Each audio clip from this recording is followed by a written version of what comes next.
हरे कृष्णा, राधे राधे। दोस्तों जो भगवान के सच्चे भक्त होते हैं ना, वो कभी भी खुद की परवाह नहीं किया करते, क्योंकि उनकी रक्षा करने वाले स्वयं प्रभु होते हैं, उनके ईश्वर होते हैं।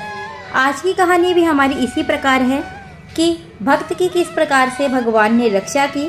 तो दोस्तों इस कहानी को शुरू करते हैं। समुद्र किनारे एक गांव में कृष्णाबाई नाम की बूढ़ी माता रहा करती थी। वह भगवान श्री कृष्ण की परम भक्त थी। वह एक झोपड़ी में रहा करती थी।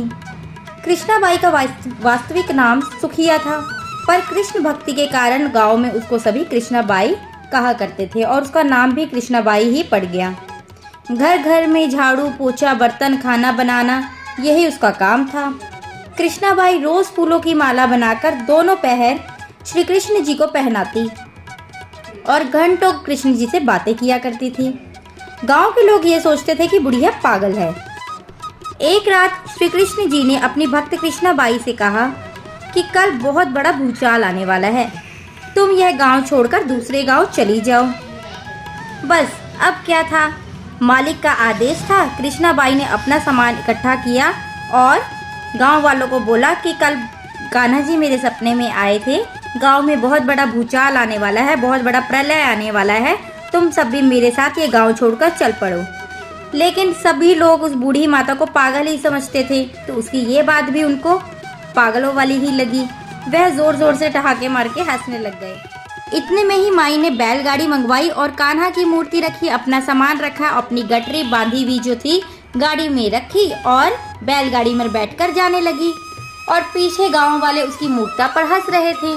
बाई जा रही थी, अपनी गांव की सीमा पार करके अगले गांव में प्रवेश करने ही वाली थी कि कृष्ण जी ने उन्हें आवाज लगाई और बोले, अरे पगली, जा अपनी झोपड़ी में से वो सुई तो ले आ जिस सुई से तुम मेरी माला रोज बनाया करती थी। यह सुनकर तो माई बेचैन हो गई, तड़प उठी, मानो जैसे कि प्राण ही निकल गए हों कि वह इतनी बड़ी भूल कैसे कर सकती है, इतनी बड़ी इतनी उपयोगी चीज वह कैसे भूल सकती है।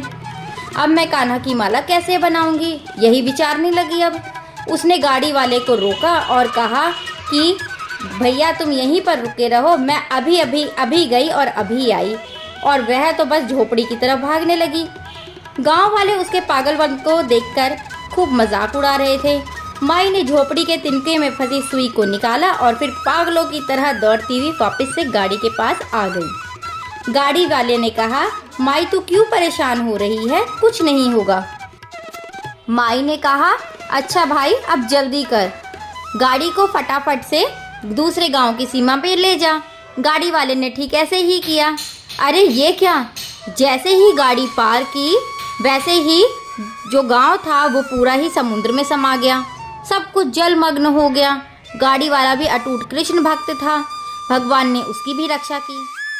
तो दोस्तों हमें इस कहानी से यह शिक्षा मिलती है कि जब प्रभु अपने भक्त की मात्र सुई तक की इतनी चिंता करते हैं, तो वह भक्त की स्वयं कितनी चिंता करते होंगे। जब तक उस भक्त की सुई उस गांव में थी, पूरा गांव उस सुई की वजह से ही बचा हुआ था। भरी बदरिया पाप की बरसन लगे अंगार, संत न होत जगत में जल जाता संसार। अर्थात इस दुनिया में संत व अच्छे व्यक्ति ना होते तो यह संसार कब का समाप्त हो गया होता। और आप लोगों ने तो सुना ही होगा कि जब कलयुग में पाप अपनी चरम सीमा पर आ जाएगा तो यह युग भी समाप्त हो जाएगा। तो कलयुग के लगभग 4,22,000 वर्ष अभी हैं और कुछ अच्छे संतों और महापुरुषों की वजह से हम लोग अभी बचे हुए हैं।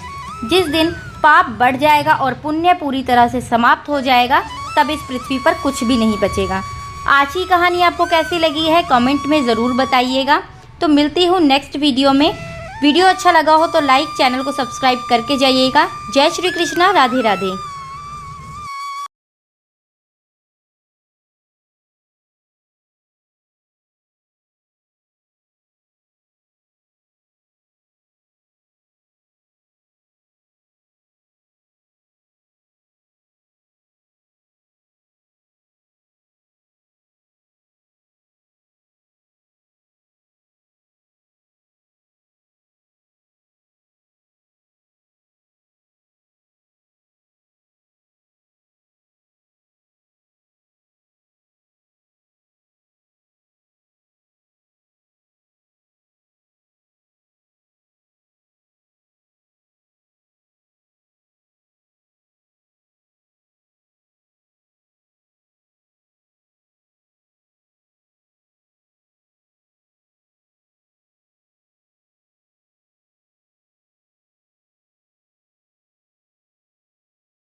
तो दोस्तों हमें इस कहानी से यह शिक्षा मिलती है कि जब प्रभु अपने भक्त की मात्र सुई तक की इतनी चिंता करते हैं तो वह भक्त की स्वयं कितनी चिंता करते होंगे।